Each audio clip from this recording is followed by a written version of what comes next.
Here we go. Rolling. Boom. What's up, y'all? And welcome to the Soccer Comic Rant if you're not a Manchester United fan. And if you're a Tottenham fan, sure you had a good weekend. Chelsea fan, you should have had a good weekend. And a Liverpool fan, you should have had a good weekend. And not so much if you're a Southampton fan, but you should still feel good about where you're at in the table. If you're a Newcastle fan, shit, you're like, my club is moving like a real big club, not just with our bank account, but with results, players we bought.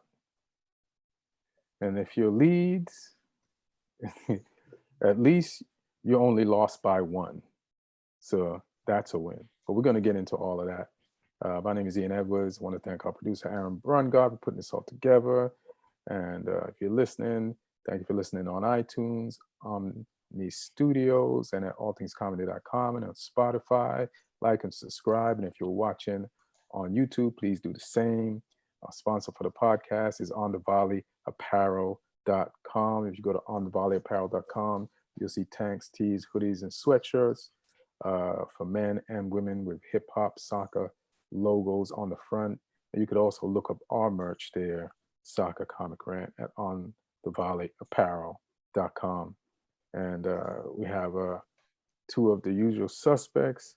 We got Lee Hudson, stand-up comic from England and Southampton fan, and he's in England right now. What up, Lee? Hey, I'm good. Despite the loss, I'm good. Yeah, you gotta explain that drubbing to me. I did not expect that. I was talking to my friend Lloyd, and I was like, "Man, you're in for a rough one." And somehow the opposite happened. So we'll see. And we got Neil Chakravarty with his Chelsea shirt on, just bright blue in our faces and shit, racking up points. You know what I mean? Yeah, the silver headphones, stand-up comic, and Chelsea fan. We don't have to tell you he's a Chelsea fan. He got the shirt on. What up? All good. Nothing major has happened. You know what we all have in common? 4 goals were scored in all our games. Oh, that's right. Yeah. But not in our favor, except Chelsea's. Yeah. A lot of goals.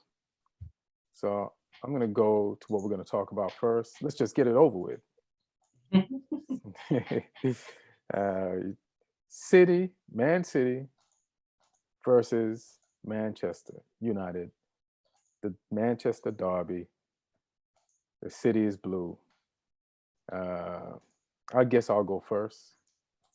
After the game, I felt shame. And it's funny that I actually felt shame, and then I looked at like what other pundits were saying, and that word popped up a lot. So, like that game, if you're a Manchester United fan, like captured the sentiment of the game, you know. And I know players can have a rough game. The best players can have a rough game. You know, if I look at Real Madrid, the team that won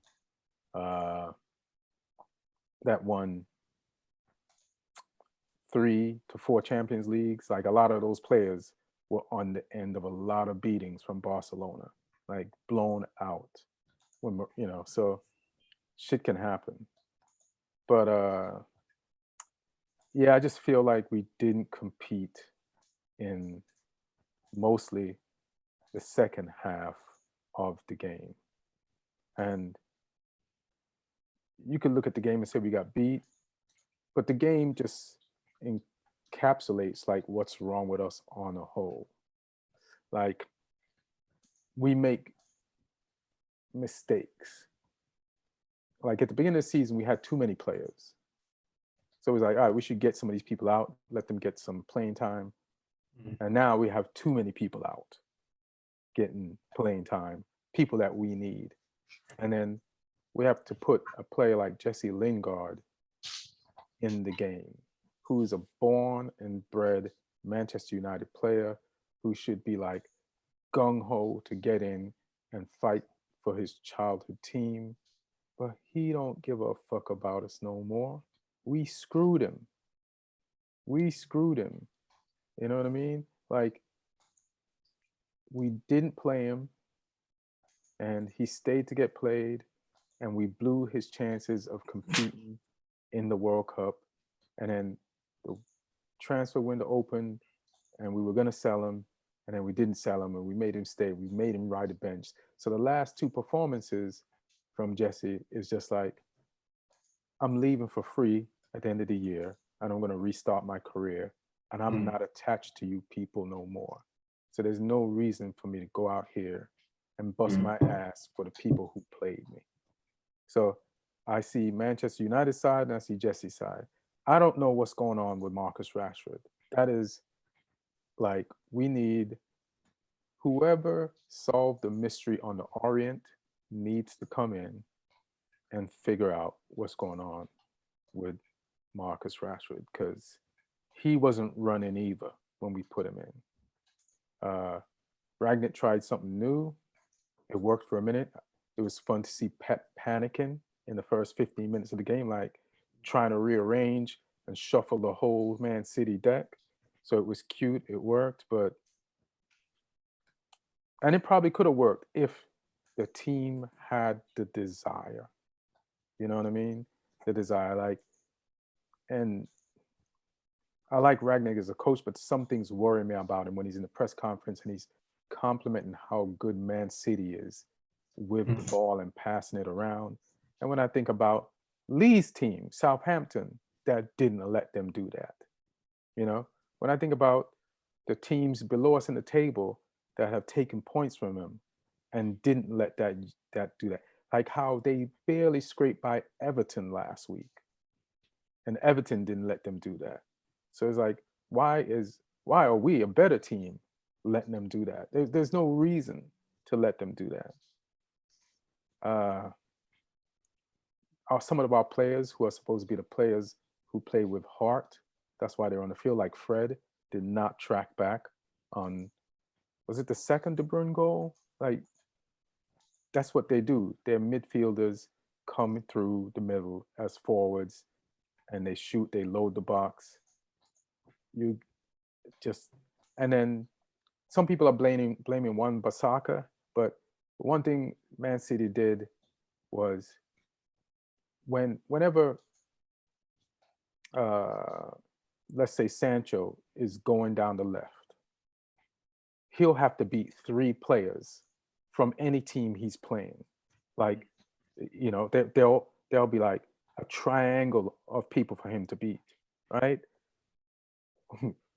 When City had the ball on Wan-Bissaka's side, he had a triangle of people to defend, like +1. So they overloaded on that side. You know, there's just nothing he could do. And the help did not come fast enough. It didn't come intense enough. There were no tackles. So one thing I blame Ragnick for is like, you got to get he's good tactically, but he has to get the mentality of this team right. Like, that's a part of the job, like mentality. And maybe it's too much to do in the amount of games he's given since he just got there in the middle of the season. So I can't blame him for that. But like every week I bring up to you guys mentality, and we didn't have it. And it was ultimately what killed us today. Now you guys can jump in and talk about the backhanded slapping we got from Man City. Like I was like, can I plug out this video game? Like, do we have to stay here for the end of it? As like where is that smart ass kid who pulls a fire alarm so that the day of school ends early? Like, how come nobody like that is in the stands? Nobody know. They broke into the stadium when we were going to join the Super League. Like, they knew how to do that. Nobody knows where the floodlight switches are. Like, we're gonna let this continue like this? Come on, you're fans, do something. I mean, we're at Man City's ground, but somebody do something. Like where's the mercy rule at? But go ahead, man. So I'm just ashamed. And why am I giving a sadder speech than somebody at an AA meeting telling you about their rock bottom? And I'm talking about my team. Did this really feel like rock bottom? Like even more so than the Liverpool game? I'll tell you one thing. I hope it's rock bottom, because if this ain't, and we got further to slide, then I'm in trouble. I mean, at least a better game than the Liverpool game. You were at least in the game for about 20, 25 minutes. The first 25 minutes. Yeah, I mean, here's the funny thing. You know how we do good in the first half and we're shitty in the beginning of the second half? So to be down already in the half that we're good at, and then and then go into the half that we're bad at, yeah, with a team that just gets stronger as the game goes on, we shouldn't even be surprised. Yeah, I feel like, at this point, he's just trying a lot of things, and the nature of experimentation is that it might work for a limited amount of time. Like he tried Pogba and Bruno pretty further up on the pitch, right? Mm-hmm. And it did seem like it was working. Like Pogba and Sancho, though, they were interplaying on the left hand side and causing some havoc, but it's just not. Eventually, it boils down to like the same issues that were under Oli in terms of the technical aspect of the game, like players not doing physical aspects of the game, players not pressing well enough, players not able to keep the ball, players not able to keep momentum going in passing plays. It's just not something that this United team can do for a extended period of time. And when you come up against a team like City, you make a mistake this big, they make sure that it's exposed to this big. So like you saw, like at the end of the game, I think City had 8%. City had 92% ball possession for the last 15 minutes, which is, I think it's pretty unheard of. I know they're gonna make a song about it, because that's one of the media numbers that's going around. There's no way, if you're a Man City fans, and you don't make a 92% song to like sing at us at some point, like in your future, then I don't know if you're really fans. Yeah. But City has made a lot of teams look foolish this season. Like against us, 2 games, both the games ended 1-0, but there were large parts in those games where we literally weren't able to get anything going in an attacking sense. We were doing a lot of defensive work, backs to the wall.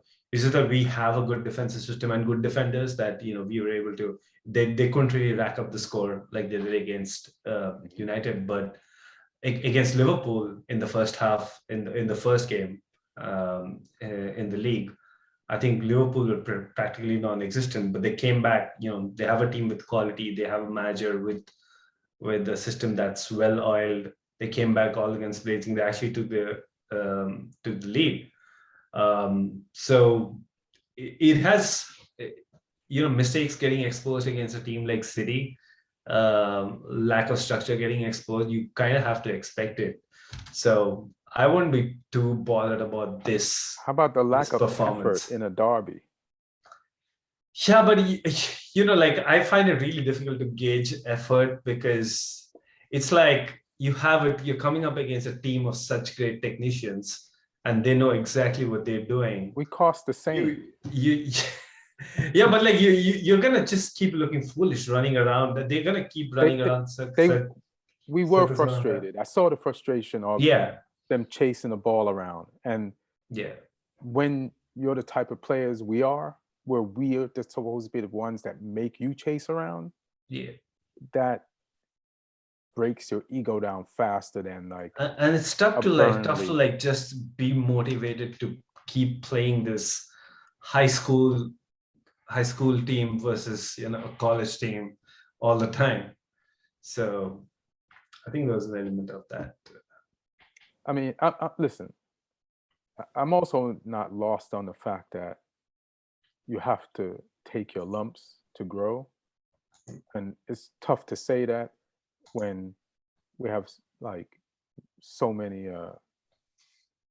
players who are not supposed to be in the learning stages of their career. But when we look at Liverpool now, or even City in their first year with Pep, and the first 2 years with Klopp, not every game was great. We forget them now because every game is pretty much on point, or even if the game is bad, they figure out a way to win. So I'm not mad at. I understand this could happen, but not great. What you got, Lee? Yeah, I mean, it was just one of those days for you guys, like you say. Despite the sort of half decent start, after that, like City isn't a team where you can carry passengers against them. Like, you can't afford to have one or two guys who are off of it, let alone 4 or 5. You just had too many people who weren't in the game, which, like, a team like City is always going to just take advantage of that and just, they're going to find those gaps. They're going to drag you all over the pitch, and then they're going to exploit the spaces that you leave. So, it's one of them. But I mean, like Neil said, it's City. You write it off and move to the next one. That's what you can do now. You can't really, I didn't go too deep into it. But I mean, it's these games where if you are going to write City off, you need to be getting 3 points against Watford the week before. And things like that. You need to be making sure you can afford to, write the City games off if you get the 3 points in those games. And that's been, I think, a little bit of a problem for you guys, though. When you've not done that, home to us as well, you should be getting 3 points in that game. So they're the ones. It won't be losing to City that costs you top 4. It will be the other games. Villa, Burnley, draw. So many draws. I think we got 8 wins, 8 draws, 2 losses. Yeah, something like that. And it's just, especially when Arsenal went first before us, and they won, convincing fashion, and they jumped to 4th. You want to see the oomph, and you want to see us like, oh no, this is our 4th. Now, after this, they're points ahead of us. I looked it up earlier, but I can't remember right now. And they have 3 games in hand. That is just crazy. That's crazy. Yeah. That's just crazy. But I already capitulated 4th at least last week. So it's like them taking over and passing us is just a matter of time, and that time has come. So it's just and Micah Richards, right? So he's like going in on Neville about our interim coach situation. And it's like, hey, we had 3 or 4 regular coaches before that were fired that didn't win us the league.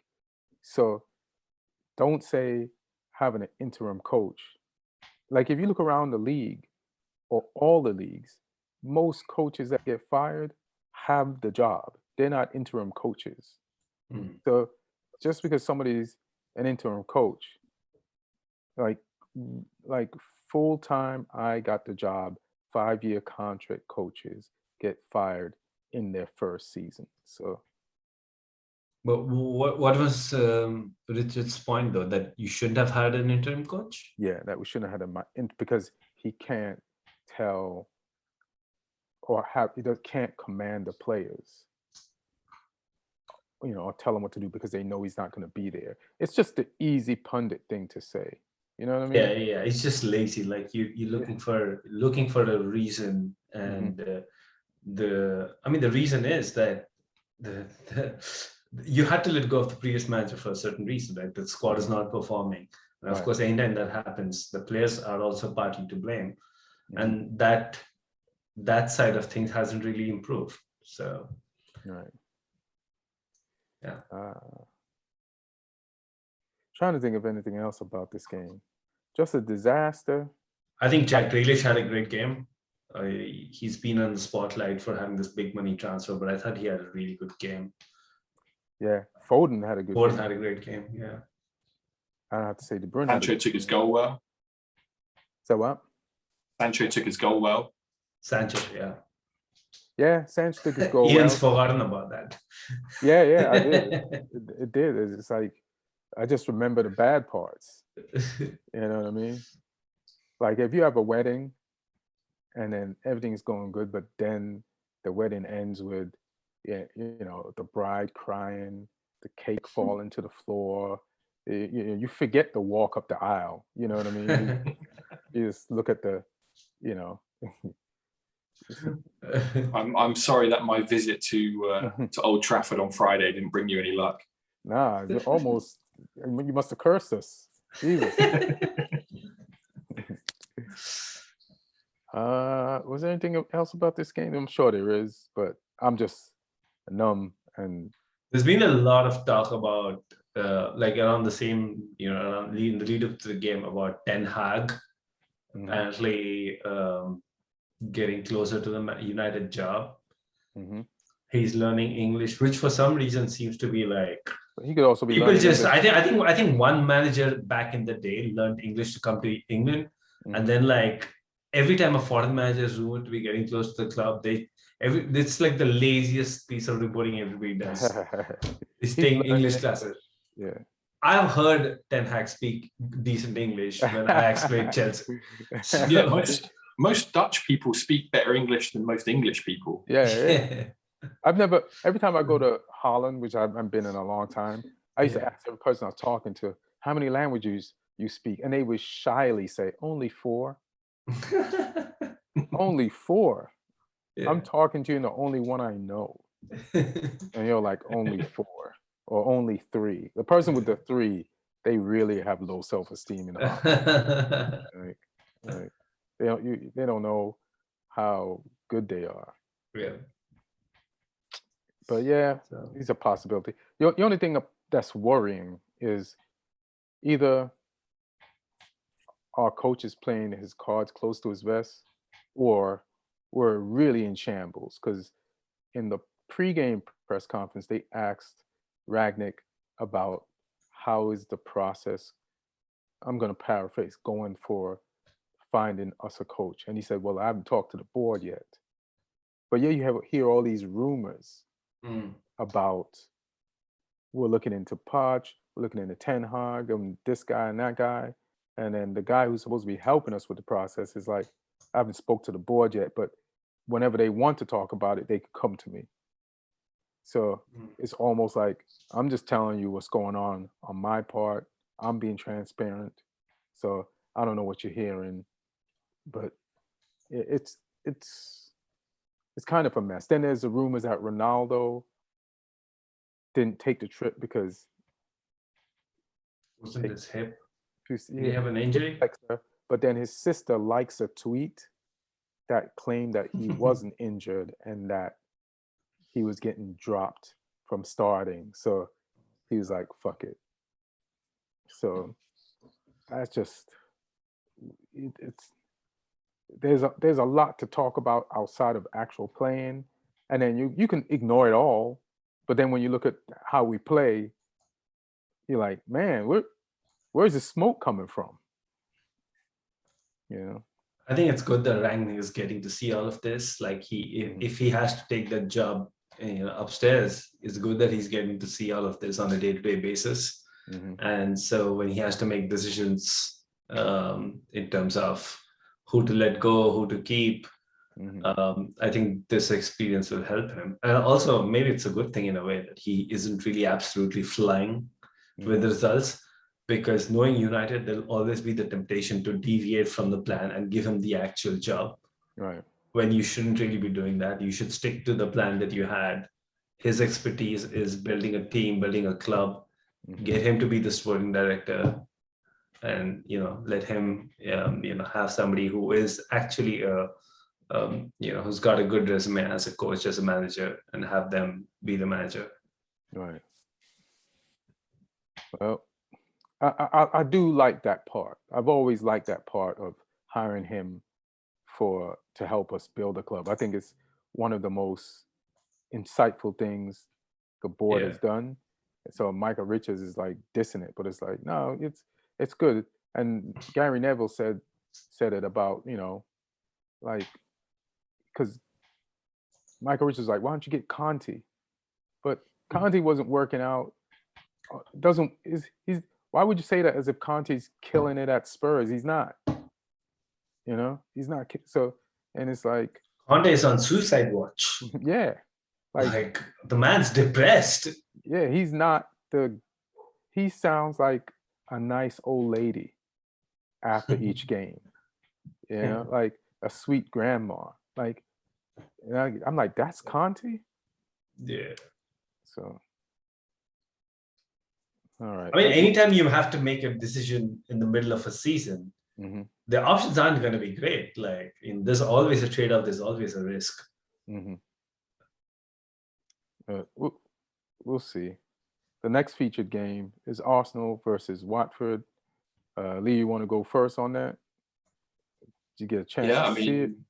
Arsenal were looking decent. I mean, the goals they scored were ridiculous. Like one-touch football, just pop, pop, pop. The finishing, like Saka's finish was unreal. Martinelli took his goal really well. It's it's interesting to see how, just week on week things are coming together more there. I mean, they were still a little bit lightweight for the goals they conceded. So there's still some of the old Arsenal in there somewhere.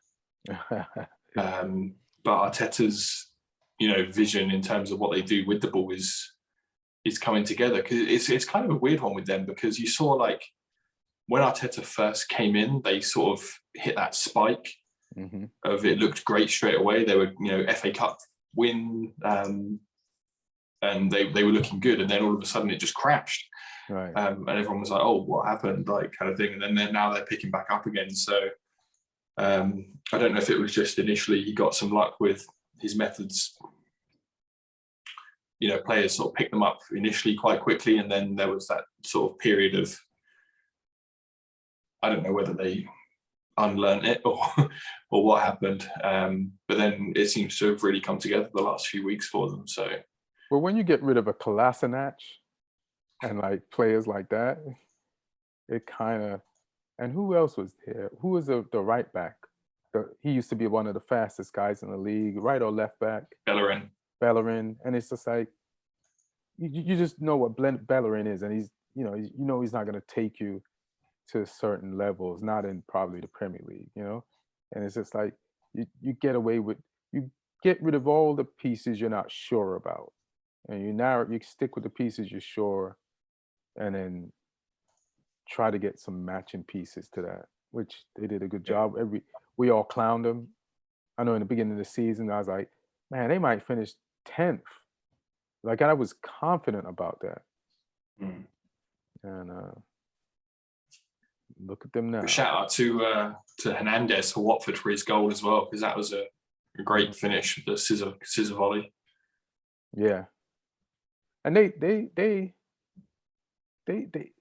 had a chance to tie that game or lead it a few times. And they brought it back to 3-2. They did not give up. And that's what we wanted to see from Manchester United. Like, you're down 3-1, somebody do something. And we didn't see that. Neil, did you see the Arsenal Watford joint? I did not see it live, but yeah, I got the excellent highlights, and all the goals look really good. And I think it's one of those games which they're building this new team, right? And when you have a game where Saka scores, Odegaard scores, Martinelli scores, I think it's going to be one of those games where fans and the supporters are really gonna, this galvanizing force that's around this new Arsenal team. You kind of need these kind of games where everything good about the team is on show. And to top it off, they end this weekend on the table with what looks like right now as they can't capitulate from here. Like they have it in the bag, the top 4 spot. Yeah, they have top 4 more than Man City has the league with 6 points on Liverpool. Like if they blow this to us, I guess you can chalk it up to youth. But I mean, they did. I remember, like, I think it's 18-19 under Emery. They had, I think they were ahead. They were in 4th spot. Right. And they had only, like, they had bottom 5 games remaining of the league. So, but they somehow bottled it. But that was a different team under a different manager. These are all different players, different manager. We don't know, how they did with such a situation. But yeah, I mean, this is a good cushion, and they do have some tough games coming up. They have Liverpool, they have Chelsea, they have West Ham, Leicester. So it's not going to be easy. But you look at the teams around them, they're going to drop points too. So right, we definitely are. So, yeah, so something they can count on. It'll be a huge overachievement if they get top 4. It'll be like they won the league. Their fans will celebrate like they won the league. Yeah, like 100%. So, like one thing I was like looking at Arsenal about was like, all right, they don't have depth, right? But then I forgot they had a Cedric. He played this week, played well. I don't know if it was injuries or they just held him out until he got the vibe of the team and can finally play with them. Then the places where I thought they was weak, because Tierney, they have Tavares to back him up. Tavares is really good. If they don't play Martinelli, they could just pull 80 million pounds, euros, or dollars. Pepe, put him in, and then Nketiah wants to join the party. He sees all his like academy friends like on the field having fun, and he's like, I want some of that. And they just, we'll see how Rob Holding plays, and then they have Lokonga if Xhaka ever acts up. Yeah. But Xhaka has gotten on the same page as like everybody else, as the young kids. He's like, I got to get my shit together and hang out here with Party and play better and not get these cards and contribute. And then Lacazette, he ain't scoring, but he can sure backheel assist and play false 9 and come short and get the ball. And so, yeah, Arsenal, congrats. And there's a good feeling in the camp. I think a lot of these players, they're literally starting out their career at the top level together. So I'm sure that helps. Yeah, that's like a class of 92 feeling. Yeah. That's crazy. Do you want to go to talking points? Chelsea up for sale. How much money you got, Lee? you got some. It's only $3 billion. How much can you put down for your deposit of Chelsea? See if there's any coins down the back of the couch and see what I've got laying around. But well, I guess Neil, go ahead. How you feel about we talked about the possibility of this last week. Now it is real. The statement dropped, I think, the day after we recorded. Yeah. There were indications that it was coming. The fact that it actually, I don't really know the last time this happened where a club was officially, like, by their owner put up for sale. And then usually things are happening in the background, even if it's like credible reporting and stuff. And then boom, one fine day, the club is sold. But it's definitely uncertain times. I've been trying to follow. There's like a whole spectrum of parties interested, consortiums, billionaires, couples from America. That Swiss guy was, there's, I think there's people with connection to the Dodgers. That's one group. Then with the Cubs, that's another group, and then with the New York Jets. So you don't want a Jets owner. Yeah. You don't want a Jets owner. I've been told. So if you get a Jets owner, Martin will celebrate because he lives out here. He might not watch football a lot, but everybody knows the Jets stink. Yeah. So all of that is happening, and then there's a couple from Europe, some UK guys, some folks from Saudi Arabia, a Turkish guy. It's like, it's all over the place. There's the report I read like an hour ago. It says like there are 10 serious bids that are in, and more coming in. So 10 suitors is like it's like soccer hinge.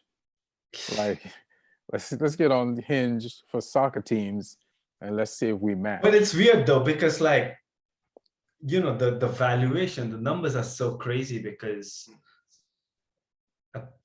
before all of this happened, I know that Abramovich had said no to, like, before anything political happened, like, there's people over the years trying to buy the club, and he had said no to bids up to 2.53 billion, which meant his valuation was, he had valued it at 4 billion. Of course, that's not what you're going to get. And like if you look at Manchester United, they're publicly traded, so you can kind of put a value on, like if United went on sale right now based on the share price, it'd be 2 billion. Of course, it would sell for higher than that. Mm-hmm. But Chelsea has a lot of issues in terms of like anybody looking to buy the club, and so the debt is not an issue because he's writing off those loans. Right. That was part of his statement, that he's not requiring the loans to be repaid, and that the net proceeds, I had to go look up what net proceeds are. Never done it. What is that? Multi-billion-dollar sale or a buy myself. So, I think net proceeds are like, if you everything like lawyer fees. I think the UK has something called the stamp duty, which is similar to, I think, I don't know, like all the administrative costs behind completing a sale. So you take all of those out, should be probably in the range of a couple of million, and then everything apart from that will go towards victims of the war in Ukraine. That's what he said. When he says victims of the war in Ukraine, he doesn't mean Russian soldiers. So again, that's down to interpretation, and that's down to like what actually happens. Right. His wording is all victims of the war in Ukraine. So that could mean like Russian families. That don't have to mean. Yeah, I saw a Russian soldier on TV today. It was like, I got caught. Yeah, I mean the fact that. If it could mean anything. So we'll see. Like, I don't even see a thing we'll get to see in like. He technically could claim himself as a victim of the war because he had to sell his football team. And he's probably gonna be the most the biggest financial victim of the war. Right. Because I don't think you're gonna be able to hurt Putin. Mm-hmm.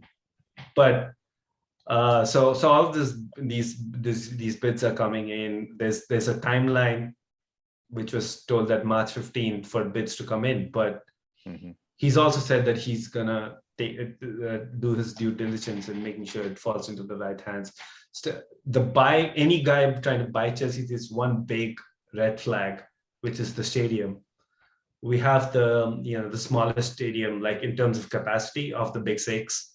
Which it doesn't really mean a lot. Like on a good non-COVID year, I think the difference between, say for example, Liverpool and Chelsea in terms of match day revenue is around 20-30 million over a year.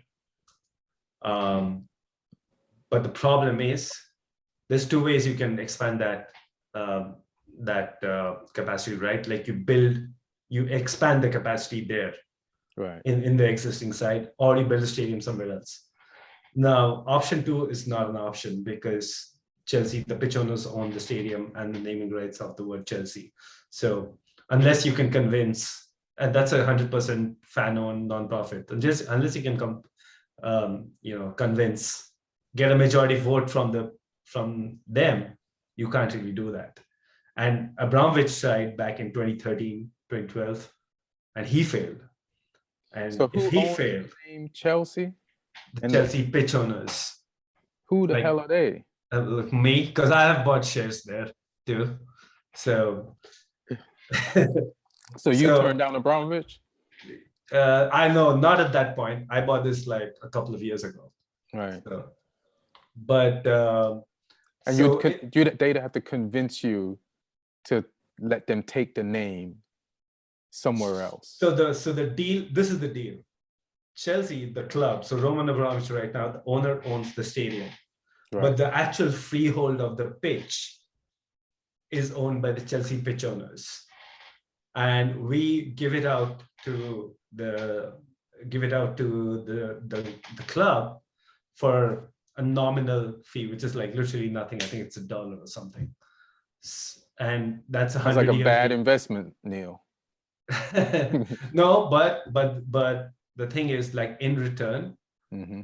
Chelsea has to agree to not move away from here because we also own the naming rights. So if, for example, Abramovich or any new owner decides to go to, I think he had plans to go to this place called Battersea, Hmm. and if you move Hmm. and the Chelsea pitch owners don't approve of that, you can't use the name Chelsea legally, and that's literally, your brand is gone. Like, Right. you're not going to start a new club from scratch, right? So Right. so that's and expanding in Chelsea in that expensive neighborhood with all the issues with planning commission, getting the council to approve, getting the neighbors, everybody to approve. It took Abramovich 2 to 3 years of doing all of that, and the estimate for building then was 1.4 billion.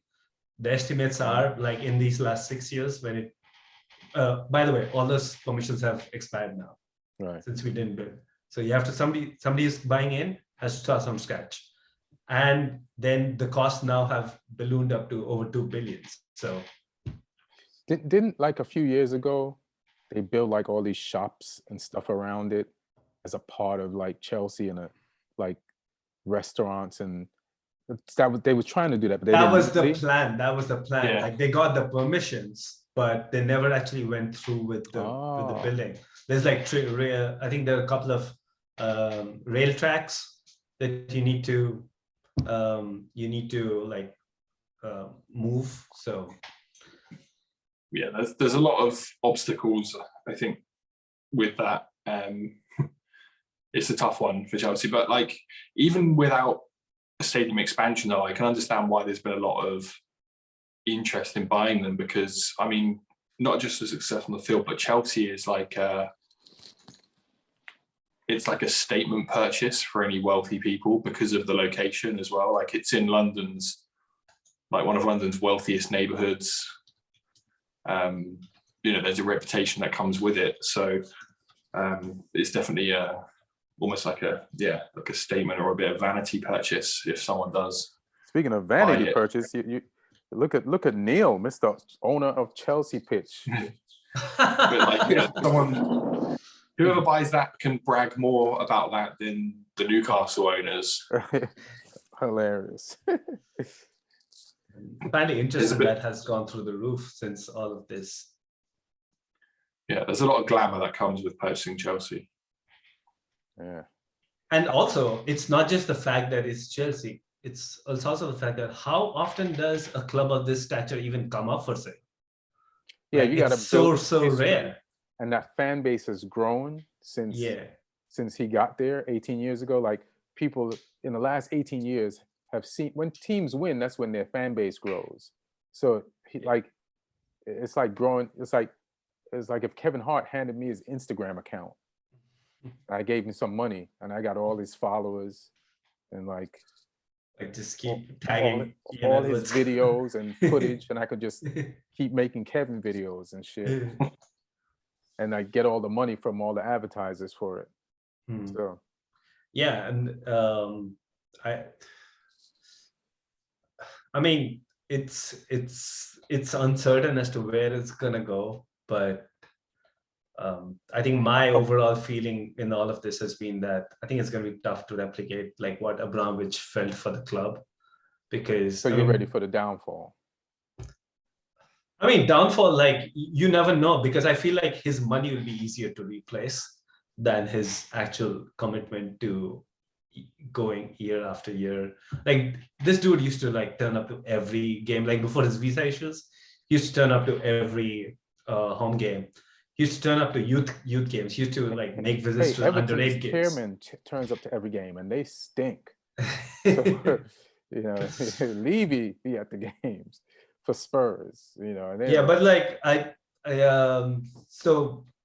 but again, you know, we have wasted a lot of money too.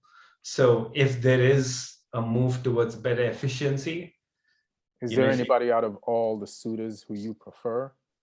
No, there's little to go by. There's absolutely nothing to go by. I've been trying to read up on what the LA Dodgers have been doing financially, and in terms of like you know, trade wise, like draft wise, but yeah, it's like you really can't tell. Yeah, you don't imagine. We're trying, like Chelsea fans in the last 2 weeks are trying to be experts in fields that they have absolutely no clue about, geopolitics, you know, the society, you know, social issues. I heard there's some Chelsea fans trying to end the war. Yeah, we'd be like if Putin could just back off a little bit, we might get our club back. I know a cousin in Russia who's close with a cousin of Putin's, who could talk to that cousin, so that cousin could talk to Putin, so he could end the war, so Abramovich could keep the team. It's just like, yeah, I think. Are you getting a lot of Port Authority texts? Like we got during I think the club is going to be fine. Like there's still advantages, regardless of what happens here. There's still advantages to right now where the club is. Like the squad's still fairly good. There's very few holes. You'll take world-class coach. We have fall off that Man U took after Ferguson left. But again, Man U fell because the decision making was poor, right? So if that happens, that can happen anyway. I mean, that can happen even under Abramovich. Like I would say that the fall under Abramovich has anyway happened from 2012 to, if you see how before in the first 10 years of Abramovich, how we're competing for Champions League and Premier League every year. It's fairly rare right now. Like we've been competing for top 4 last 5 years. And we've only won, like this Champions League run where we won was the first time we won a single Champions League knockout round in 7 years. So it's, I mean, I really feel bad for you. I don't know what you want me to tell you. No, my point is like, you know, investment can only take you that far. It has to be smart investment. And I'm hoping there's like improvements there. Whoever buys the club should definitely take Maria, what's her last name? Marina Granskaya, out to dinner and ask her if she wants to continue the relationship, and anybody else that's been effective in helping Chelsea run, like especially with your youth squads and your, you know, just Neil Bath, the head of the academy, like he should be there. Scouting, yeah. Just like this is like Abramovich, he's got to go, but those other people do whatever, the new owner, do whatever they can to make it. Don't be like clearing things out and be like, I'm going to show you how to run a football team.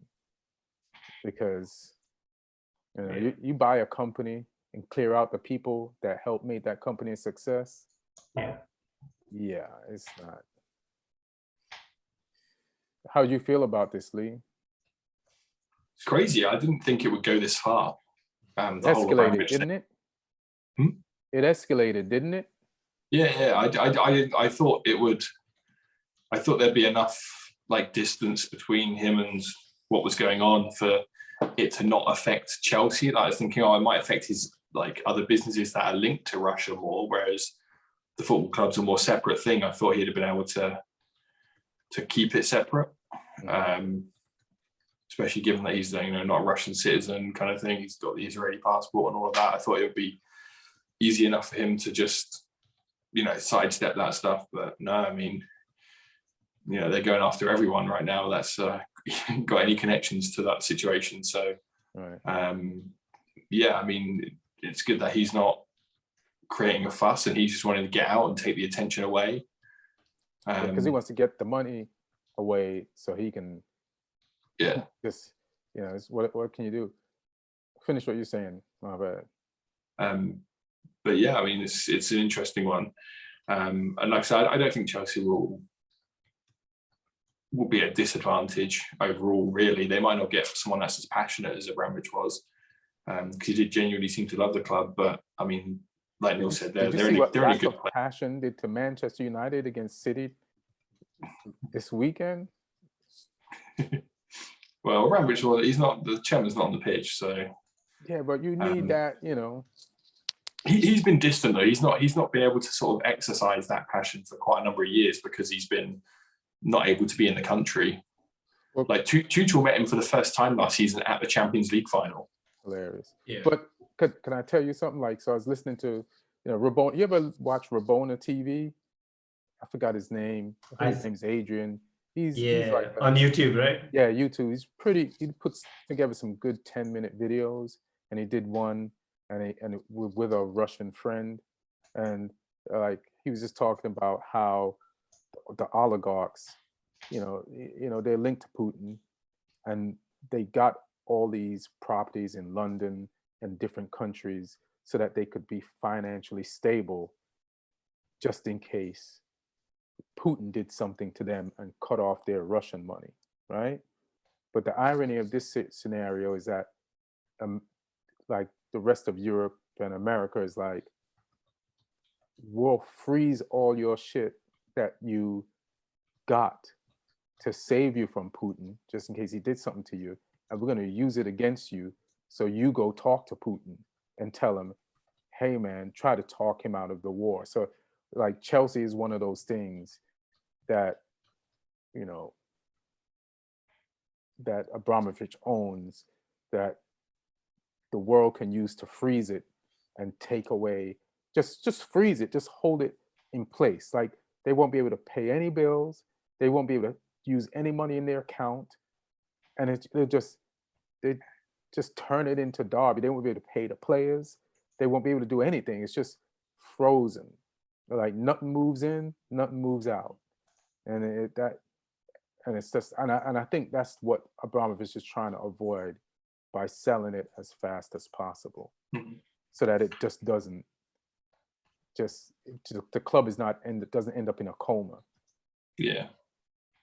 They're coming down hard here though. The Russians have been kicked out of Formula One now. So Mazepin, well, the father and son who were at the Haas team, which is a US team, the son Nikita Mazepin's been kicked out of the team. Like he's not racing anymore, and the father who was involved, and also a big Russian company who are the sponsors, they've gone as well. But so yeah, it's everyone's being removed. Yeah, like they're going at all the Russian people. It's almost like I joked around last week, almost like an internment camp type of thing. Yeah. But it is like a billionaire internment camp. Like take away all billionaires' assets. That's like in that way, like freeze their shit. If you're a billionaire Russian, you made your money because of your relationship with Putin, then we're gonna tie you up financially. Yeah. What about the Everton guy? Oh, Mikalenko. Yeah, he's got sanctioned, right? Oh, you mean Usmanov? Oh no, Usmanov. Sorry, Yeah. Mikalenko's the player. Yeah, Usmanov. He's had his yacht taken by the Germans. Yeah, it's not looking good for him. But I was going to say a real interesting case with the whole football side of things has been a guy who's the assistant manager at Zenit St. Petersburg, which is Timoshchuk, who was one of Ukraine's most capped players. He had 144 caps, I think. He played for Bayern Munich as well for a while. He's not said anything, and he's still involved at Zenit. He's assistant manager at Zenit. He wasn't on the bench for their game today. They said he was ill, but a lot of Ukrainian players have come out and spoken against him. Like there was a guy who plays for Atalanta, I can't remember his name, but just saying like he's no longer a hero of Ukraine. He's dead to us now. Like he's still working in Russia. He's not come out and said anything against it. So the Russian league is still going? Yeah. Zenit St. Petersburg played today. But like there's some Ukrainian people like Andriy Voronin, the ex-Liverpool striker. He was a coach at Dynamo Moscow, I think, or one of the Moscow teams. He walked out straight away and said, I can't work in a country that's, bombing and invading my homeland. Right. This is weird. Yeah. Bye. I'm out. I would imagine there would be way more like that number because how close Ukraine and Russia are. I would imagine the number of Ukrainian personnel in the Russian league would be actually a lot. But there was a Ukrainian player at Zenit St. Petersburg who walked out. Okay. But yeah, Timoshchuk, who is like I say, he's one of the most decorated Ukrainian players behind like Shevchenko. Okay. He's one of the most, like I say, one of the most decorated players they've got. He was a national hero, and then whole country now is just like, nah, you've not spoken up, right? And you're still working. Somebody mentioned Shevchenko. I saw him on Sky, like just trying to. I feel bad because his mom and his sister are still there, and he's a man, and he's in England, right, or wherever he is, but he's not going back to Ukraine to fight. And if you're a man, you're like, I want to go back to fight, like there's other people going back to fight, but he has value by not going back to fight because he has popularity and he's famous. He can like go around and speak to people and get money to help the refugees and to get money to fight. So it was just kind of tough to watch him like raise funds because you're like, man, what a position this guy's in, So yeah, man. I saw this tennis, a former tennis player who lives in Dubai now, but he actually went back, and I think I want to say CNN did an interview with him, and he's literally in combat gear, trying to learn how to fight, and it was pretty heartbreaking the things you're saying, like he's like my wife was absolutely mad at me. Right. I feel like I abandoned my family, but then if I had stayed, I would know that I'd abandoned my people. So right. It's just sad, like the kind of choices people are having to make. Yeah, the choices people. 2 soccer players died too, like last week. Yeah. Like fighting. One got bombed at home and one actually enlisted. Yeah. I didn't realize as well that your boy Kadeem Harris was out there. What, playing? Yeah, he was playing for Kharkiv, which is the city that's now rubble. Oh shit, I didn't know. I didn't know. I gotta check in on him. He got out. He put an Instagram post up saying like, he can't believe what's happening, but he got out. But he was playing for Metalist Kharkiv, that's a city that's like really under heavy bombing right now. Right. He's not in the family WhatsApp chat. I just looked it up. Yeah, Metalist Kharkiv. Yeah, he went there from Sheffield Wednesday in September. Yeah. So what's he timed that team that he was on? Badly. What's the name of the team that he was on? Metalist Kharkiv. Kharkiv. Okay. Yeah, that is one of the cities that's been heavily, targeted. He was doing well there. It looked like before obviously everything started as well. He'd got a goal for them, and he was playing. Yeah, so it's crazy. Yeah, like I saw that he put an Instagram post up saying that he got out and everything. All right, I gotta check. Like Instagram is weird. Like he used to be in my feed a lot, and now I don't even see it at all. So, I gotta check. I do want to say though, like, it's pretty bullish of the Chelsea. There's a section of Chelsea away support at, this weekend at Burnley. Okay. And there was a minute silence for Ukraine, and there are folks going Roman Abramovich. And I mean, there's a time and place for everything. I understand, like, a lot of fans are pretty emotional, and they feel like, you know, the club is being targeted for unfairly, and the owners being targeted. And but Ukraine ain't being targeted? yeah, so I mean, my point is, like, you know, you have 90 minutes of the game. You want to sing Abramovich's name, Right. You're free to do that time. And when there's a minute silence, you're doing it for whatever reason.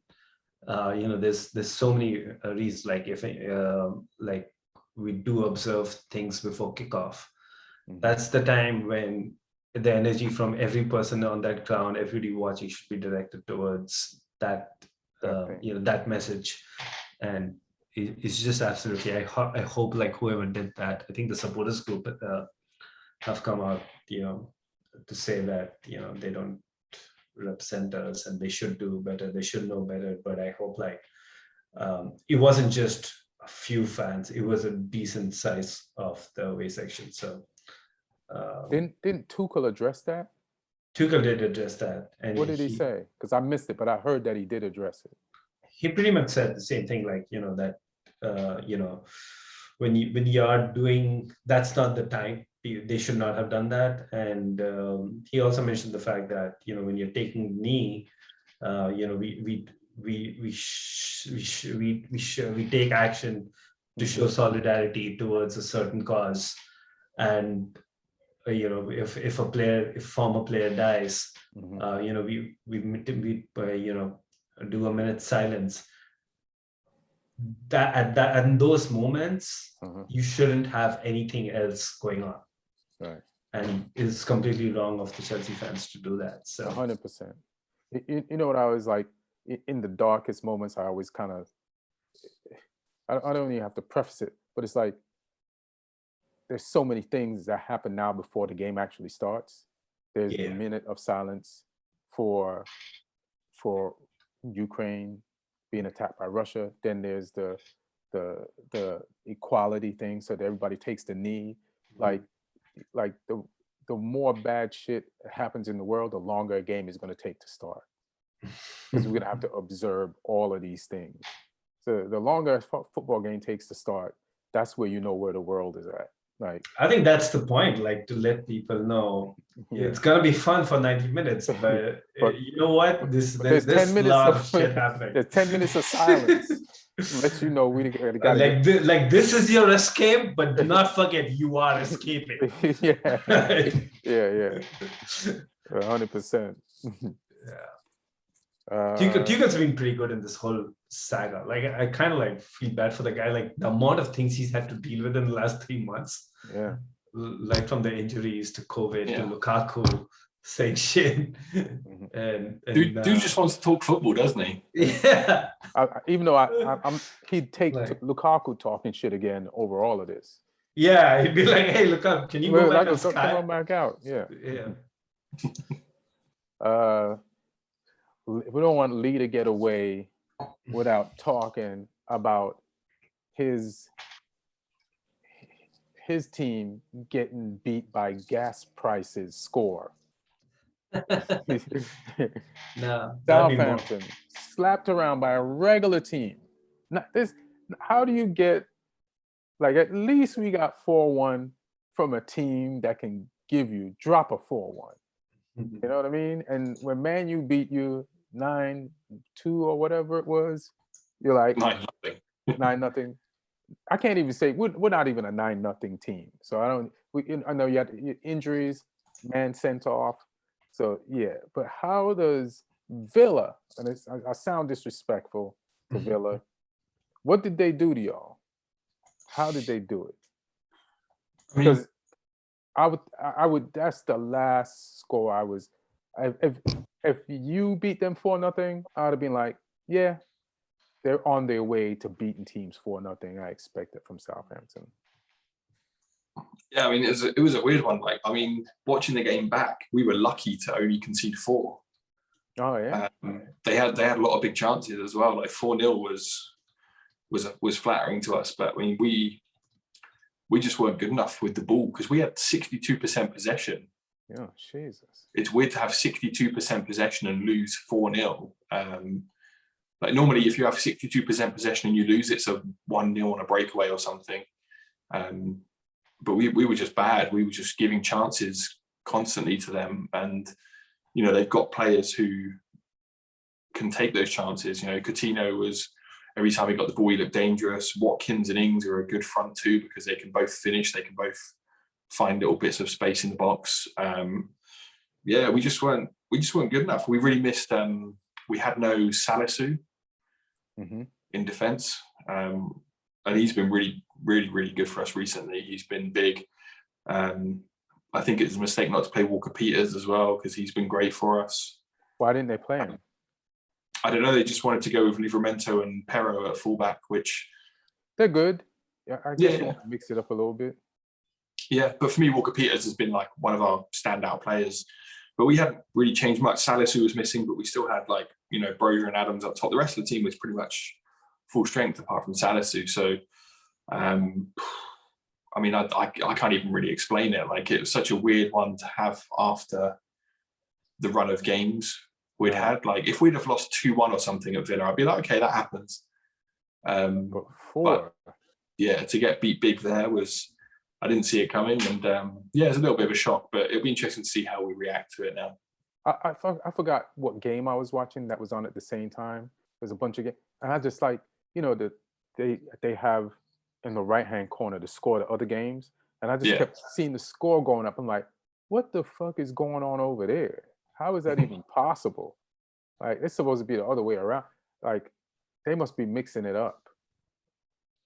But yeah, it's bad. I mean, we've got Newcastle on Thursday at home. That's going to be tough. And you know, that's not an easy game now. No, it's not. So we need to show up and we need to show a reaction in that game because, yeah, 4-0 away to Villa is just, you know, credit to Villa, they played well, but we shouldn't be getting smashed by them. Is it? I know Villa had to win. They had to do something, you know. It's like, I think. Let me see if Villa won last week. Can't remember. I think they beat Watford maybe the week before. Nah, we tied with Watford the week before. Oh, yeah. But I'll tell you, it's so many games, it's tough to... What did Villa do last week? Or midweek, because those games... they beat Brighton, so it was impressive. So maybe they're going on a run. Last week when they beat Brighton, I know that Gerrard said in a conference that he told Danny Ings and Ollie Watkins, hey, I want to play you both together, but you have to defend or help the team on a whole. If you don't, I can only play one of you. So then they started doing their job and they beat Brighton, which is not an easy team to beat. And then they played both of them again this week. Yeah. How was Ings? Yeah, he looked good. He got an assist. He got a goal. He didn't celebrate. So. Oh, right. Yeah, he did. I saw that. That's cool. He did the whole no celebration, which, I mean, I don't really give a shit either way when people do that. Yeah. Like, it's like, you know, you're playing for a different club. You know, you didn't score because you hate us. You score because you're trying to do a job for your new club. Go celebrate if you score. And you left for a reason. Like, yeah. If everything was great. Well, he left. He left because he thought he refused to sign a new contract because he thought he could get moved to a big club, and then he wound up at Villa, which wasn't quite the move we expected, but they offered a whole bunch of money, so we were happy to take it. But there wasn't any real ill feeling. Like, it was a bit of a weird one because we thought he was going to go somewhere bigger, but nowhere bigger was available. So, and Villa, I think in terms of the size of the club and the money they were spending in the summer, they would expect to be higher than where they were. So it was a slightly upwards move, sort of sideways and upwards a bit, maybe, but they're right behind you now. They're 2 points behind you. But I mean, they're still underperforming in terms of their league position, though. They should be higher than they are because of, they've spent a lot of money. I know they lost Grealish, but they spent a lot of money. Yeah, they got a new coach in the middle of the season. It might just be starting to come together. We'll see. I can't. It might be a yo-yo situation. Who knows? But this is the part of the yo-yo when it's coming up. So who knows if it goes back down next week? Yeah, but no, fair enough. I mean, like I say, thoroughly beaten. Yeah, I was like, I didn't see that coming at all. I was consoling Lloyd before it even happened. That didn't happen. How you feel? We can talk. We want to talk about your 4-0 over. So, can I just say what I said in the chat first? It's Burnley, right? Yeah. I was like, yeah, this is going to be a tough one. And, and it was. And it was a tough halftime, one. Tough game. Yeah. And then Chelsea. What did y'all do in the second half? The same or just like? No, I think the main thing was we got that goal fairly early. I think we got it in the first 2 minutes of that, and that kind of like teams like Burnley, they are so good at doing exactly one thing because that's their specialty, and they know how to be resolute in defense, how to make it a very physical game, like completely break your passing rhythms. So we were not fluid at all, like in the first half. Like we are kind of, getting attacking players going forward, but it wasn't really getting threatening. So we had to end up doing a lot of sideways passing. But even that goal, if you see like the first goal we scored, Reece James, there were 3 defenders plus the goalkeeper in front of him at very close range. So he dribbles and takes a shot, powerful shot. And it was a moment of magic that, to unlock that was needed to unlock such a defense. And after that, it was very quick. Like, they had to come out a little bit. Yeah, he found the spam key. The key that opens up a can of spam. He stuck it in there, turned it up, twisted that defense around, popped the lid, goal in. I mean, we found our key because it just shows and everybody how found crucial. How crucial this was his first start in 2.5 months. So, we really missed him. And goal and an assist. He created the goal for Havertz. I don't think Havertz had a good game, but he got 2 goals, which is fine. So because was Lukaku injured, or are we going with this Havertz thing now? We're going with this Havertz thing now. Like if you're playing one striker, I think it's Havertz's spot to lose. Fatigue, injuries, rotation, Lukaku might get chance. Damn. Or if we play 2 up top, Lukaku might get in. But I think that striker spot, like he's having, he's doing what's been asked of him. There's no reason to like drop him on those grounds. And if he heats up and starts scoring on a regular basis, then goodbye Lukaku. I mean, I think Lukaku's been playing well. Like he was good against Luton. He was good in the cup final when he came on against Liverpool.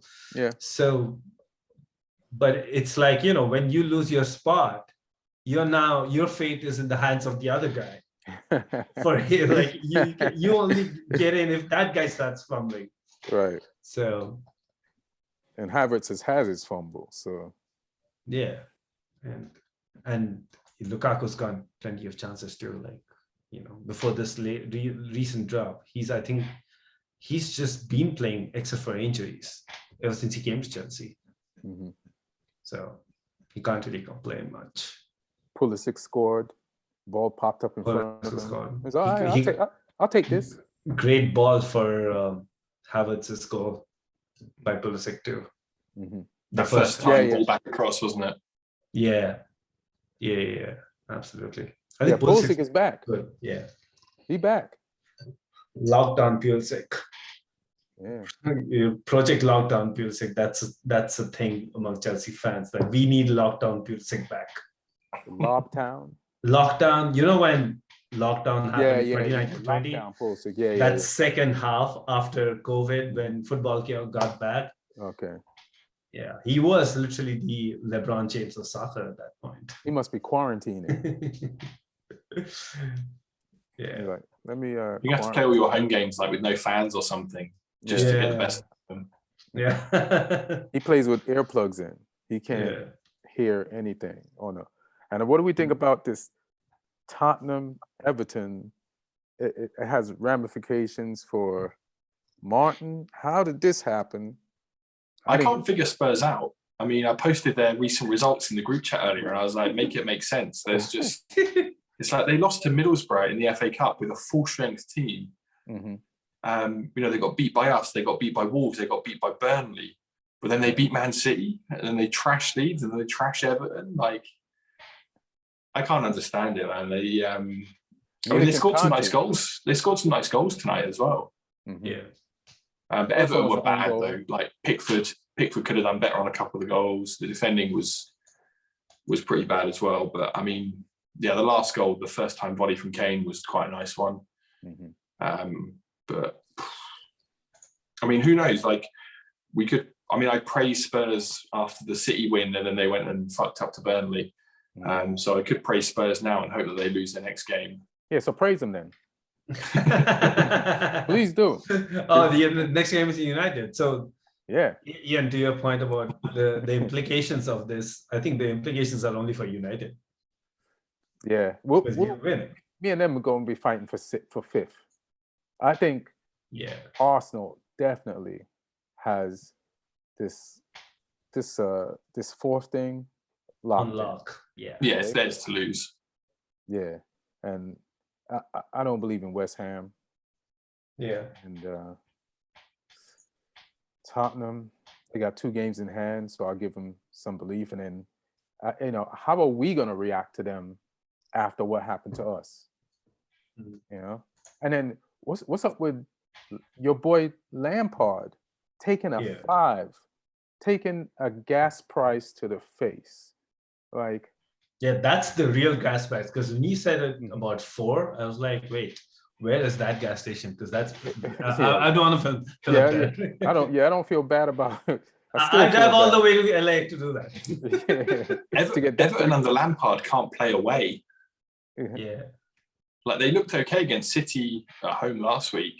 But they obviously got humped by Spurs at Spurs. Before they played us at St Mary's, they didn't have a single shot on target for 90 minutes, and Shane Long scored for us. So that was bad. They got beaten comfortably by Newcastle. Yeah. As well. So they something about it. They're not very good away from home. No, I think it's the reverse. I think they are good at home because they need that, what they get crowd. from the Goodison crowd. They need that Goodison crowd to throw pennies at the opposing players. They feel better when their fans are doing illegal shit, so it boosts their morale. Yeah, it's gonna be an uphill battle. I think now it's clear they are in the relegation fight. Let's see. Let me see. I mean, they have games in hand, but they don't win games, so it doesn't really mean much. Burnley have blown quite a few of their games in hand now. Yeah. Oh yeah. So they have. It's looking. I think it's looking like that current bottom 3 might still be the ones who go down. I don't know if Burnley will get themselves out of it now. Right, and Brentford won this week, so they bought 3 points. They got a hat trick and 3 points out of Ivan Toney. I was thinking about. I think anything can happen in these bottom. I guess Norwich is gone. Norwich is gone. Like this game, this week against that team. Like, if you can't beat that team at this part of the season when you need to, a team that you can beat, and you don't beat them, that not only because Norwich played, who did they play? Brentford, right? And it's like they're beatable.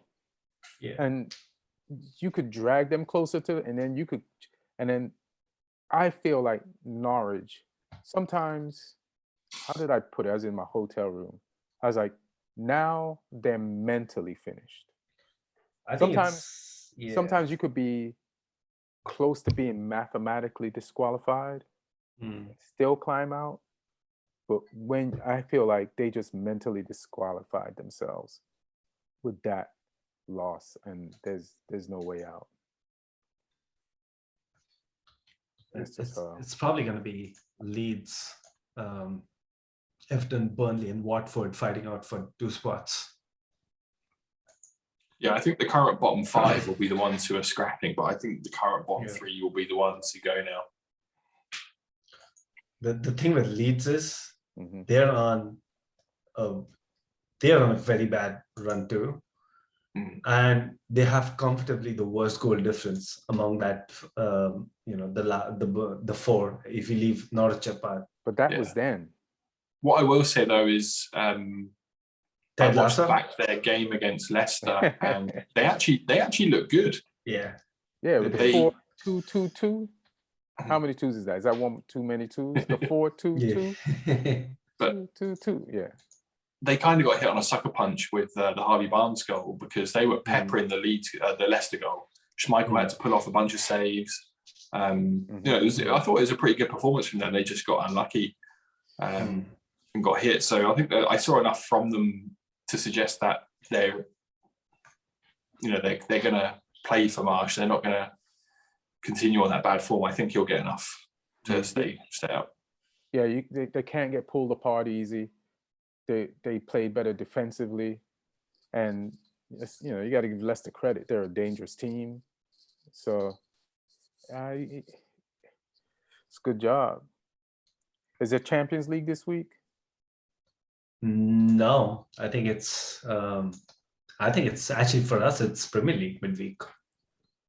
Thursday we play Norwich. Oh yeah. Yeah. So that should be tomorrow. Unless I won't be surprised if Liverpool have Champions League though. Yeah, they play Inter, and Bayern plays Salzburg. Okay. So one round, like one part. Chelsea and Man United are next week. Yeah. Right. Yeah. But there's some Premier League games though. I think Wolves are playing someone. Leeds maybe. Let me go back to matches. And we play Newcastle on Thursday. You play Newcastle Thursday, Norwich. Yeah. Wolves, Watford, and Villa, Leeds. Are the other games. There's a bunch of there's a whole Saturday weekend amount of games on Thursday. Yeah, Chelsea, Norwich. Yeah. Watford is kind of losing Wolves is kind of losing their mojo. Like, as soon as people started talking about them being able to finish top 4, they like slipped in their last few games. I think was it Crystal Palace that beat them this weekend. Let me see. Yeah. So yeah, Palace played well as well. Yeah. Your boy scored, Neil. Oh. Did he score? No, he didn't score. Gallagher. He played well, Gallagher, but he didn't score. Yeah.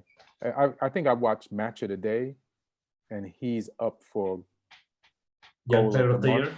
Oh, goal. Oh, yes. And so I think that's what made me think he scored in this game. Yeah. But yeah, is there anything else you guys want to talk about?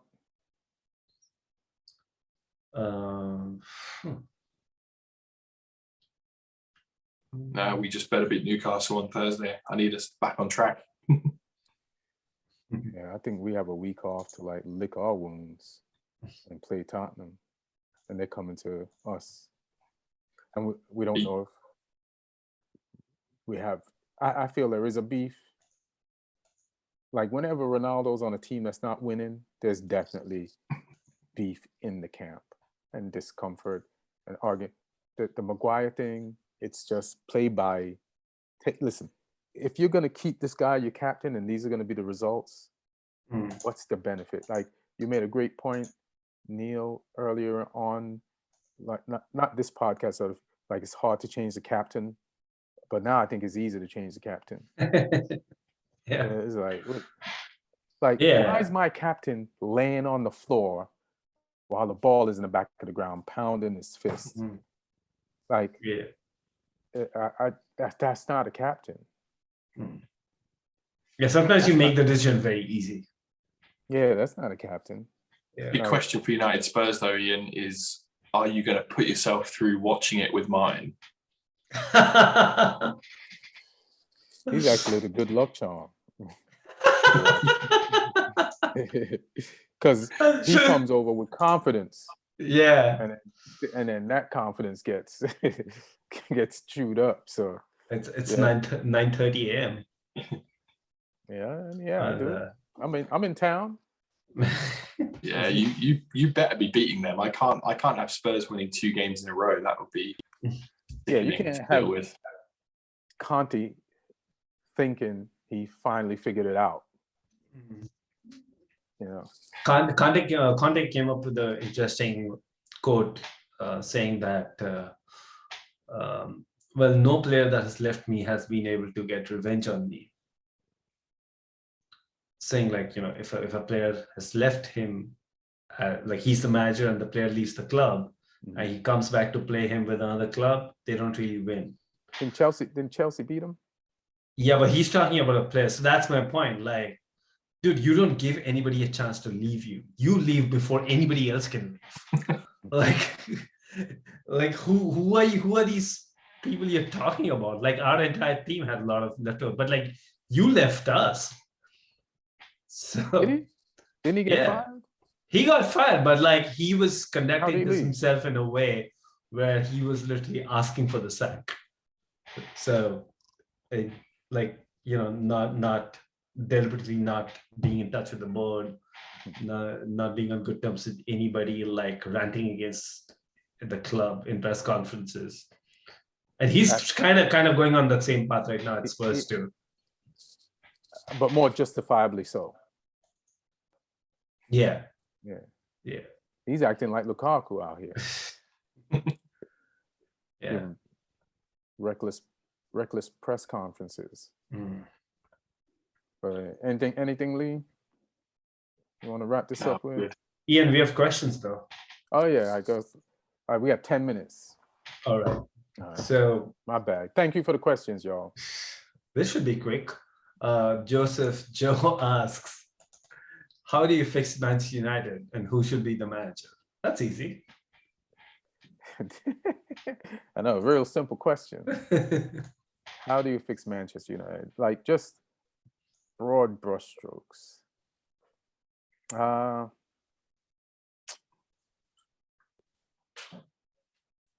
This is something that deteriorated over a period of time. So it's going to take time to fix, but you have to really want to fix it. And you're going to have to be really cutthroat. Like, we're going to have to get rid of some players, right? But we're also going to have to get rid of some people up on the board that, sometimes they might make good decisions, but overall, we're going to have to evaluate the people up top. And if they ain't good enough, replace them with assassins. People who are not afraid to make cold-blooded good decisions so that those decisions will filter down to the team so that we'll have a good team that'll compete in the next couple to few years. So I say that's one place to start. Like before you operate on somebody's heart, you got to cut the chest open. So let's cut the chest open. And who's your choice for the next manager? I like Ten Hag. Mm-hmm. I like Ten Hag. And I think Podge is getting cocky. and he wants to go to Real Madrid. Yeah. He don't want us anyway. That's what rumors I'm hearing. So I'll take Ten Hag. But it needs to be someone who can command the respect of the players. You know, and the players want to, like, the one thing about Klopp, the players want to play for him. One thing about Pep, the players want to play for him. Like, we need someone who can create an atmosphere where the players want to play. There's like, the reason why Elanga plays is because this is his boyhood club and he wants to play for the club. He wants to play for Ragnar because Ragnar gave him a chance. But there aren't too many people. De Gea wants to play for the club and for his own pride. I don't know what he wants to play for, but he's playing. Yeah. So it might be one of those things. So we need a culture of that. I think Ten Hag's got a good track record at Ajax in building a team of players who are really, playing for him. Yeah. So, yeah, and he's got like a defined style of play that players seem to enjoy playing as well. Right. Yeah. It's not a struggle. Yeah, we need a guy that can turn our players into sadomasochists, people who love suffering. Or I love to suffer, Hey, he's also learning English to be able to command the respect of players. He's also learning English to go coach for Man City. That'd be our luck. All right. As Adam asks, will United win another trophy with the Glazers as owners? Yeah. And no, they won before, so yeah. And then he's asking, is Roman really gonna sell or make the price so high and delay and sell? That's one interesting thing. Like, if he has a certain valuation in mind and nobody's meeting it, and the other hand, there's this talk of the UK government. I think Boris Johnson said that right now they don't have a legal recourse to a few of these sanctions. They're gonna have to change the law. So, I don't know what happens in that case. Like, if there are sanctions, what if sanctions happen before the sale can be completed? So, can I just say something? I saw one interaction in Parliament where Boris Johnson was questioned about Abramovich, and the vibe was he's on Abramovich's side. So I feel like, just from like his response, he's going to give your boy time to sell, and your boy has to sell before they come up with a law. So he's like, why wouldn't I make $3 billion and get out, or instead of lose everything, or just wait for the unknown? So, but like, the delay can happen from various things. So, thoughts on making Roman Abramovich sell the team as opposed to other. This is from Roger Drago, who asks, thoughts on making Abramovich sell the team as opposed to other owners like Newcastle, West Brom, or City? Say that again. He's asking basically the quote unquote double standards of,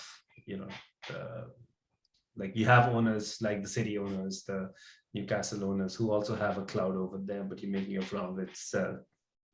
Right. Because Saudi Arabia is in Yemen. Yeah. And murdering journalists and stuff. Right. Yeah. Who's owns City again? What? The UAE prince, the royal family in the UAE, the Abu Dhabi family. Have they been doing anything dirty? Just human rights abuses. That's like every country. That's like America. They've not bombed anyone, but they're not hot on protecting migrant workers or America ain't hot on protecting letting black anyone people. have press freedoms. America ain't hot on protecting black people. They got a history of it. It's Fair. We got American owners in the in the Premier League. I mean, you don't even need to go as far as America. Like, this is happening in the UK. Yeah, so, there you go. So that's what I think Neil was mentioned in the chat before. Anyone who's a billionaire has probably got some skeletons somewhere. Yeah. Just how good you hide them. You don't make that money in a wholesome way. Yeah. And also, like, the only if something comes up, right? like Abramovich's money has been welcome in the UK for a long time, and it's not just sport. It's the government. It's industry. So Yeah. sport Well, is just an extension. Half of London is owned by Russians. The Conservative Party have taken in millions of pounds in donations from oligarchs as well. So yeah, it's which explains how, and because what's his name's a Conservative, right? Boris. Yeah. And his name sounds Russian too, Boris. So, yeah, he's I never realized that. He's leaning towards his name. Yeah, they've taken a bunch of Russian money over the years. So yeah, it's an interesting one because now they've got to try and crack down on it and make it seem like they were never on their side at all. Right, it's the ones who never got the money, putting pressure on the ones that got the money to say, "Hey, man, you gotta shut these oligarchs down," and they're like, "Oh shit." All right, so that's interesting. The Ugandan comedian asks, why does it's a comic somewhere. Let me just see his bio. Oh, comic based in Seattle. Ugandan stand-up comic. So it's Ugandan stand-up comic / writer / soccer coach / marketing professional based in Seattle. It's quite the range. All right. He asks, why does a club as big as United only have one creative midfielder, Bruno? We got Pogba. Yeah. I mean, that's, it's just the team's just brought together wrong by different managers.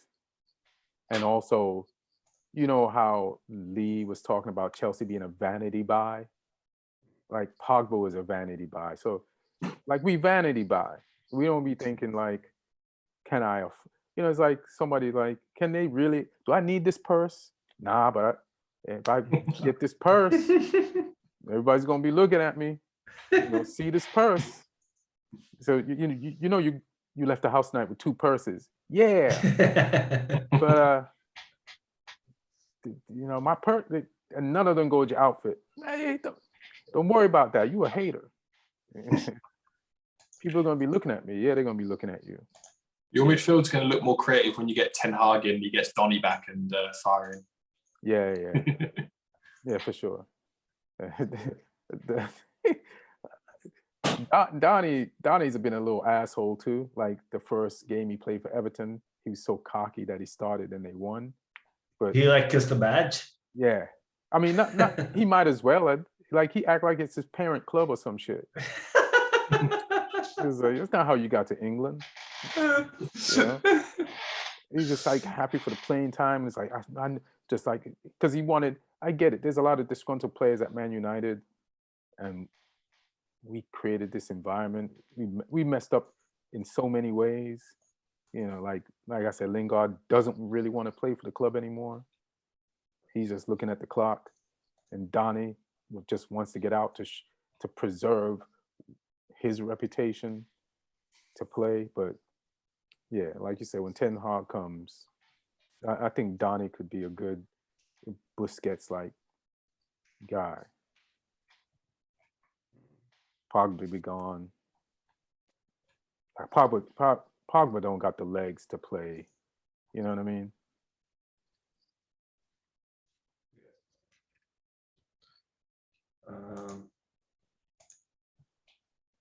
All right.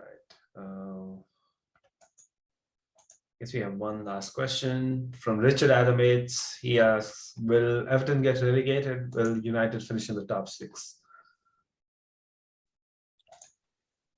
No and yes for me. No and yes. So no top 6 for Man United? No Everton get relegated. Yes, top 6 United. It's a fun game. What's most likely to happen? Everton getting regulated or Man United in the top 6? Which one is the most impossible? Most impossible. Yeah, you could play it both ways. Which one is the most Hmm. possible? Which one is the most impossible?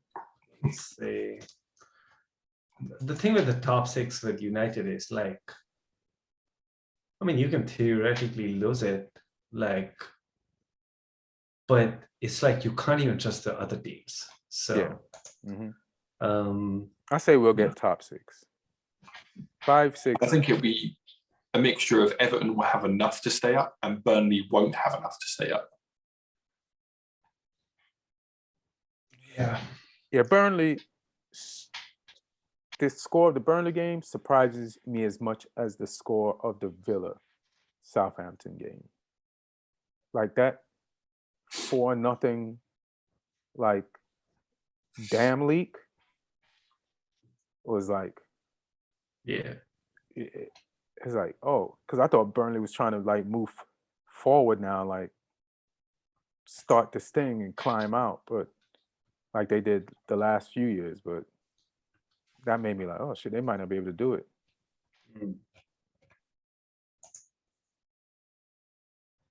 So my answer to that.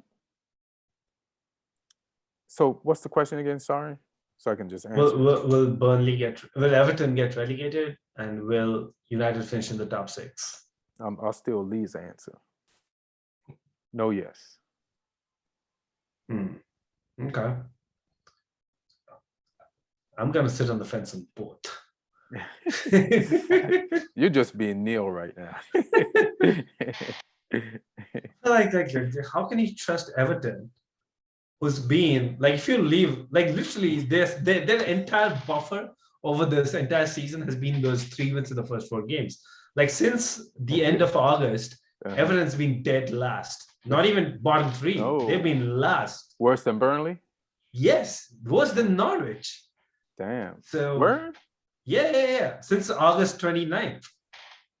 So it's up to Burnley squad. So you think Burnley could get more points than Everton?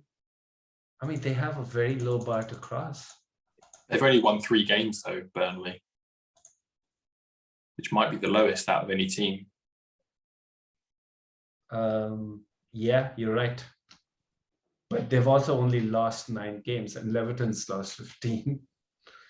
So since August 31st.